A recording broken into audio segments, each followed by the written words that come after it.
He, on the front foot, serves as the personal guard in the Marquis' mansion. You turned around and beat up the woman you were supposed to protect. And the woman, she doesn't even get mad afterwards. And she had the nerve to act all coy, throwing herself into someone else's arms willingly. Just now. The girl with the red tassel drew her sword, thrusting it towards Su-han's throat. As the thick smoke inside the courtyard cleared, all that could be seen was Su-han gripping the sword tightly with one hand. No matter how hard a woman tries, she can't pull away. It's a common occurrence. And Su-han smoothly pulled back with his right hand in a swift motion. With a swift motion of his left hand, he grabbed the man in the red shirt by the throat, his grip clean and precise. The unrivaled beauty of the great Zhou dynasty was effortlessly lifted and hoisted into the air by her own bodyguard. At this moment, Su and Han plotted together and spoke in a cold voice. Su here believes he hasn't provoked the young lady, yet without so much as a word, she drew her sword against me.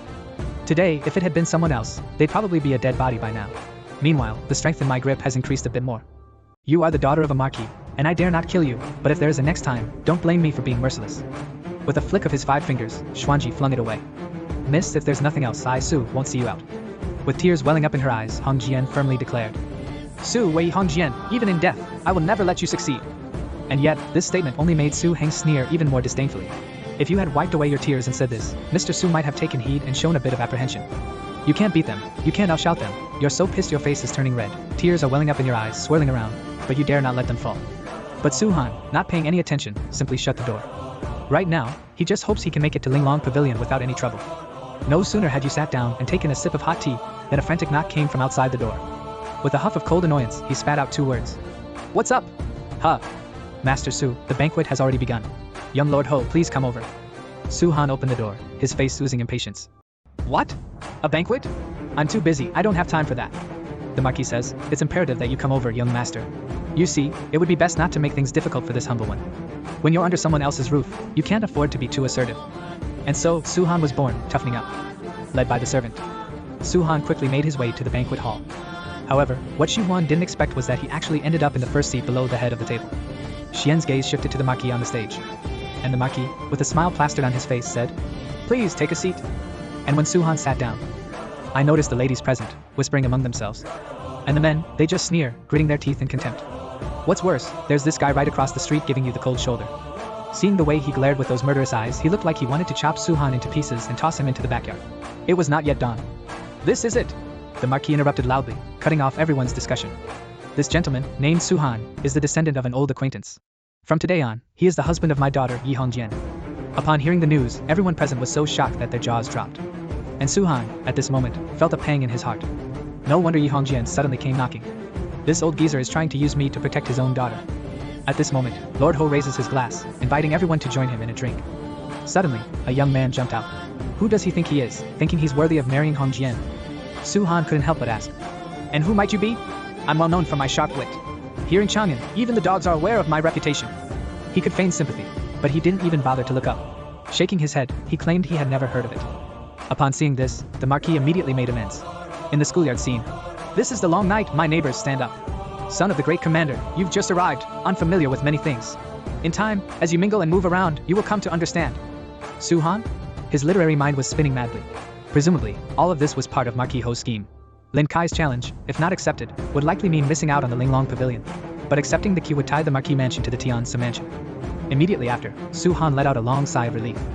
Young Master Lin, why do you say, I'm not worthy to marry Hongjian as my wife? Hongjian, the sole daughter of Lord Minghua and a senior disciple under the direct tutelage of the esteemed elder of Linglong Pavilion, is certainly not someone that an insignificant man like you could ever associate with. My marriage to Hongjian was decreed by the Marquis himself. As a daughter, I was simply following my father's wishes. Although Su comes from a humble background, he is of good character, and moreover, he is the descendant of an old friend of the Marquis. What gives you the right to boss people around here? Are you saying that even the Marquis of Great Zhou doesn't matter to the Lin family?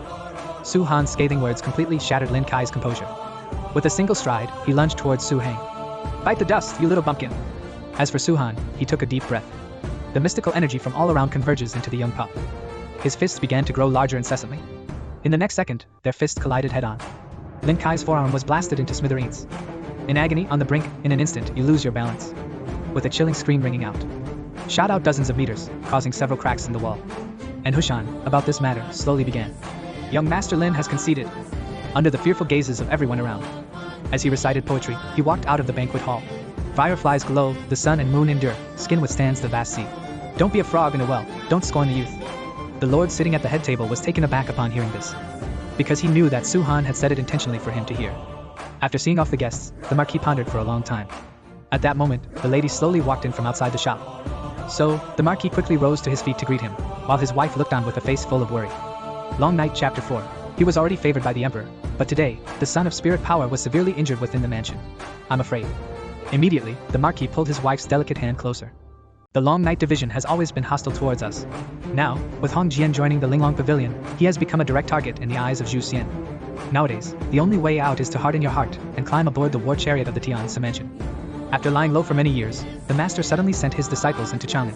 It's clear that the counterattack from the Heavenly Strategy Enclave must be about to commence. Meanwhile, Su-han is practicing martial arts in the courtyard. Suddenly, there was a noise from outside the door. Red Jian stood at the door, her face full of loathing. Miss Yi, in the middle of the night, at this hour. Why don't you invite your future wife in to sit down? So Su-han raised his hand, making a gesture of invitation. No sooner had they sat down and exchanged pleasantries than he got straight to the point. I wonder what brings you here so late at night, miss? Hong Jian snorted disdainfully. Did you feed my dad some kind of love potion to actually get him to willingly betroth me to you? Su-han naturally didn't reveal the truth, but instead made up an excuse and brushed it off. Yet, in this situation, Yi Hongjian suddenly exhibited an unexpected level of maturity. What exactly is your relationship with the master, Su-han? Deng asked, his large eyes full of questions. Thud has always been extremely affectionate towards me. How could he marry me off to a stranger without asking for my opinion? His unusual behavior must be due to some unavoidable difficulties. That's why I came to probe this morning. Probing? With that murderous intent of yours, it doesn't seem like you're just testing the waters. Before, I indeed harbored the intent to kill you. The Yi family's connections are far-reaching, and now, having been taken in by the Linglong Pavilion, I am certain to invoke the wariness of the Chang'e Bureau. At that time, I thought you were a tactic deployed by the Chang'e Bureau to entangle me. However, after our encounter today, I've changed my mind. Su Han Tong and Kong Iliang couldn't help but ask, why? Flavor, the scent of fallen flowers. This shocked Su Han once again. That was an ingredient for a medicine which the master had prepared in the medicinal prison to suppress the demon arm. It had been half a month since the last time he asked for a royal doctor. Unexpectedly, this woman could still smell it. And Hong Jian's words served to clear his confusion. Grandfather once said, the nature of Lilo is mild, hence it is often used in combination with other herbs. When we crossed hands, I smelled its presence. And this, it leads me to a new speculation. Behind you, it's not the long night thoughts, but the heavenly strategy. At this point, Su Han completely altered his bias against Hong Jian, acknowledging the master as his own mentor, and then inquired about Hong Jian's future plans. What? A disciple? Master, Grandpa, how could he take you as an apprentice? Su Han, with a face full of disbelief, then you should ask the old man himself, why on earth did he take a fancy to me in the first place? So, Confucius, Grandpa, where are they now? Dead? Red pointed pupils, instantly magnified, no doubt about it, dead? How could that be possible? Yet, shushing the cold, still with an indifferent face, said, when you get old, death is inevitable. Taking a sip of hot tea to calm his nerves after seeing the red notification, he gathered himself before speaking again. I can take you to the Linglong Pavilion, but as for our engagement... Hush! Han Baoquan said with a stern face. Miss, rest assured, once this matter is settled, I will report to Lord Ho and annul the engagement. Subsequently, Hong Jian slowly stood up, hoping you would keep your promise. Having said that, he walked out the door with a confident stride. Heading to the Linglong Pavilion to enforce the law, I finally resolved the issue, but what she didn't know was the decision that would impact his entire life. He has arrived.